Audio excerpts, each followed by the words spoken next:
desses negócios cuja central é um Estado americano que muda de gerência de 8 em 8 anos.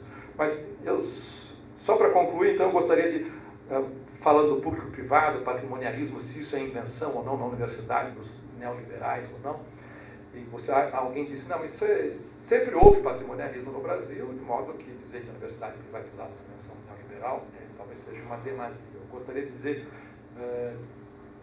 que sim e não. Não é uma invenção doutrinária dos neoliberais. Lembrando uma coisa, que minha idade permite, e o fato de ser estrangeiro, esse paulista falando no Rio de Janeiro, me permite dizer o seguinte. Eu sou egresso, nascido, criado, formado numa universidade fundada pela oligarquia paulista, nos anos 30. Juntaram as grandes escolas, depois fizeram a minha faculdade, que era a Faculdade de Filosofia, Letras, Ciências e Letras, como se dizia antigamente. Portanto, uma oligarquia, por definição, patrimonial, no sentido do Raimundo Faur, a oligarquia do café, que tinha prefeitura, tinha Estado, estava em bons termos com Getúlio naquele momento, depois de 32 e assim por diante. Enfim, e fizeram essa universidade para lhe servir de sobremesa, entre outras coisas, outras funções. Ó, nos meus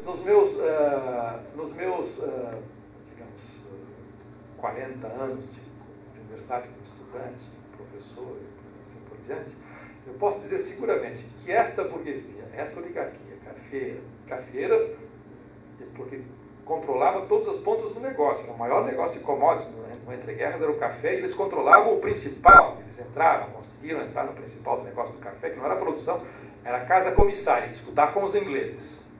Daí o fato da amplitude cosmopolita que eles tinham. Bom, mesmo assim, portanto, você pode dizer, está aqui, uma universidade que eles façam, a casa da mãe Joana. Podemos sofisticar e aplicar o Faur. Estou acabando. A universidade que eles fundaram era uma universidade de classe dominante para classe dominante, com algumas exceções. Mas não se tinha noção do que poderia ser o que é a USP hoje. A USP é referência, excelência, assim por diante. Jamais será privatizada, essa bobagem. Todo mundo confunde privatização com pagar mensalidade. A USP já está privatizada. Foi privatizada por dentro. E começou a ser privatizada por dentro em meados dos anos 80, através da gangue Tucana, Montoro e assim por diante. Foram eles.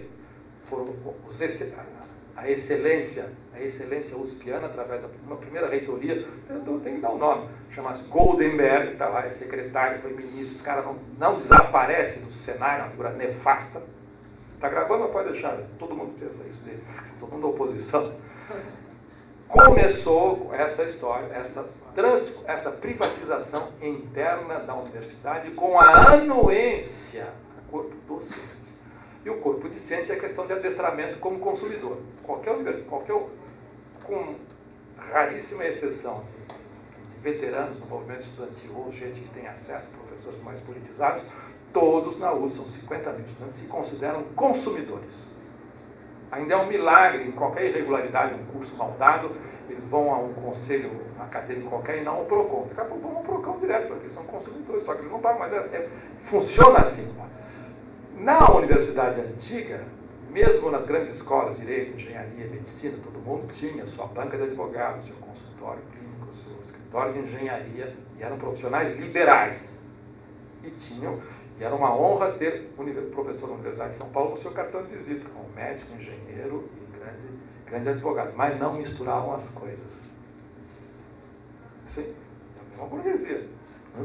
Então, o que aconteceu? Então, há um processo material e social que fez com que, na própria dinâmica desse processo, a universidade se transformasse de instituição numa organização social. Ela é uma organização, e é uma organização empreendedora. Daí a naturalidade com que ela é instada a ter uma fonte geradora de recursos próprios, fundações de apoio, assim por diante.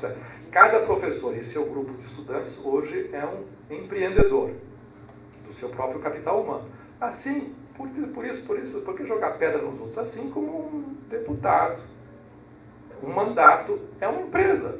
E não é uma empresa de porte médio. com as privatizações e com a financiarização, são empresas estratégicas, os mandatos políticos, assim como de todas as suas conexões. Parcerias é justamente isso. Então, você junta um empresário político com um empresário acadêmico, com uma fundação, com um terceiro setor, que, por sua vez, uma organização do terceiro setor que é patrocinada pelo setor de marketing e de responsabilidade social de um grande banco, e assim por diante, de uma multinacional, pronto, você está ali. O cluster da nova sociabilidade burguesa. Hegemonia é isso. Agora, curiosamente, no auge do patrimonialismo, isso não acontecia. Porque era uma instituição, essa instituição ela era uma instituição na qual se fazia carreira, e carreira uma vida inteira. Essa instituição, como tal, produzia neuroses, loucuras, suicídios, brigas, assim por diante, brigas de morte, ódios, porque as pessoas levavam a sério as suas respectivas carreiras. Se uma tese não estivesse bem feita, um fulano podia enlouquecer, podia se esterilizar, podia acabar uma família, porque essa instituição, tal como a família, Freud havia dito, é uma instituição que torna possível a vida do indivíduo e ao mesmo tempo torna impossível, leva ao suicídio. Torna a vida possível e ao mesmo tempo impossível. E ela funcionava, a instituição era isso. De modo que, mesmo um grande burguês liberal, paulista, oligárquica, acha que a instituição é uma instituição pública, era uma universidade pública, e jamais misturava, simplesmente era fonte de prestígio para a carreira, para o capital, do vista do capital simbólico dele. Não, curiosamente, essa promiscuidade, ela nunca ocorreu. É como se nós tivéssemos sido nessa ilha, que era a Universidade de São Paulo, há meio século atrás, como se fôssemos puritanos americanos da origem. Só que os puritanos americanos da origem, eles eram muito terríveis. Matavam gente, queimavam feiticeiros, matavam índios. Nós também, os nossos bandeirantes também, iam para o mato caçar bugre também. Mas não misturavam. A universidade foi, curiosamente, a USP até os anos 80, até mesmo na ditadura, foi uma instituição pública consensualmente admitida como pública, mesmo sendo de direita. Ideologicamente, ela apoiou a ditadura militar. A minha congregação não, na Faculdade de Filosofia não, eles tiveram vergonha. Embora eles apoiassem o golpe, eles não manifestaram, como congregação, não se manifestaram a favor dos militares, porque tinham vergonha da tradição, esquerdista, da tradição radical de dissidência anti-oligárquica, que é a origem da sociologia do Florestan. De modo que não é um exagero dizer que essa coincide com o neoliberalismo, é apenas a expressão dessa metamorfose da sociedade brasileira, pela reestruturação do capitalismo, tudo aquilo que nós sabemos que transformou a instituição numa organização. E, portanto, a questão da privatização, por isso que o bom combate que vocês estão fazendo com a reforma se faz com a reforma universitária, não passa pelo senso comum do que é privatizar, vender a USP. Ela já está vendida. Já está completamente retalhada. E quem não entrou nisso, quem é incapaz de gerar recursos próprios, acaba. Nós achávamos que as humanidades iam acabar por isso, mas a sobrevivência é um negócio espantoso. As humanidades também entraram no circuito dos negócios acadêmicos internacionais.